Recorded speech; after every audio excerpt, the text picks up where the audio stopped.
Hay mga kalulu, siya pala si Nanay Barang. Pero hindi siya mambabarang ha. Nagtitinda ng kasaba balls panahon pa ng 1985.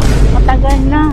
Mga 1985, ganun. 1985, mga ganun. Oo, Grabe. 5 piso, dalawa lang yan ha. Bilog na kasaba balls na ilalagay sa powdered milk. Pagugulungin parang ex mo. At tutusukin, ready to eat na. Yun, Nanay Barang. Magandang tangali. Yun, tanong ko lang ano yung mga tinitinda mong pagkain dito. Ito lang po kasaba bol. Kasaba balls. Pwede ba makita na kung ano yung kasaba balls? Ayun, kasaba balls. Saan gawa yung kasaba balls? Kamoting kahoy. Kamoting kahoy. Kayo mismo gumagawa niyan? Ako. Ay, kayo mismo. Magkano naman yung kasaba balls? 2-5 lang.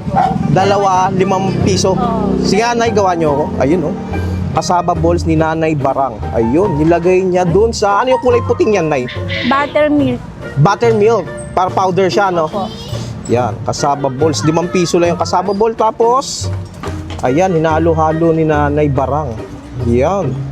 Grabe naman. Ay, may mga naka-reserve ng order, no? Katapos, Nay, tutuhugin. Para sa fishball. Wow, parang fishbowl na tinutuhog yung ano, kasaba balls. Yun. Ito lang. Grabe naman yan. Magkano yung ganito, Nay? Bali 10 piso. 10, 5, 2. Yun, Nay, tanong ko lang, gano'n na kayo katagal dito nagtitinda? Matagal na. Nasa 19 pa. 19, mga anong taon po? Mga 1985, ganun. 1985, mga ganun. Grabe. Matagal na talaga kasi wala kang ginagawa, hindi magtinda niyan. Si Nanay Barang lang nagtitinda dito na ito, no? Oo, ako lang. Kasaba balls, na sariling gawa niya talaga to, Oo. Nay. Ako lang talaga gumagawa. Nakakailang pirasong bilog kayo sa isang araw, Nay? Nakaka5 kilo ako, 10. Nung araw, 10 kilo. Kasi nagpapahango ako, nahinto. Nay, ano tong isa niya, Nay? Gulaman. May gulaman din kayo. Magkano yung gulaman niyo?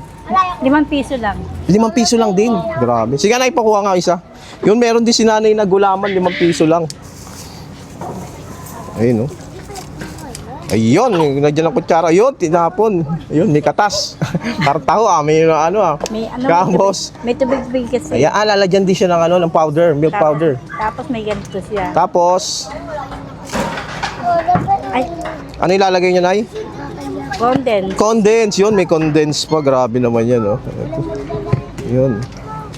Ito siya. Ayun, okay na, Nay. Ito.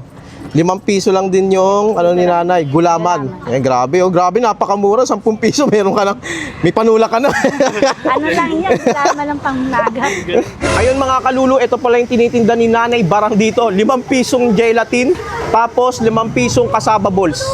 Ayan si Nanay Barang, yun, Nay, grabe. Kayo talaga gumagawa nito, Nay, no? Ako talaga. Sarili nyo. Yung tikman natin ito mga kalulu. Hello mga kalulu.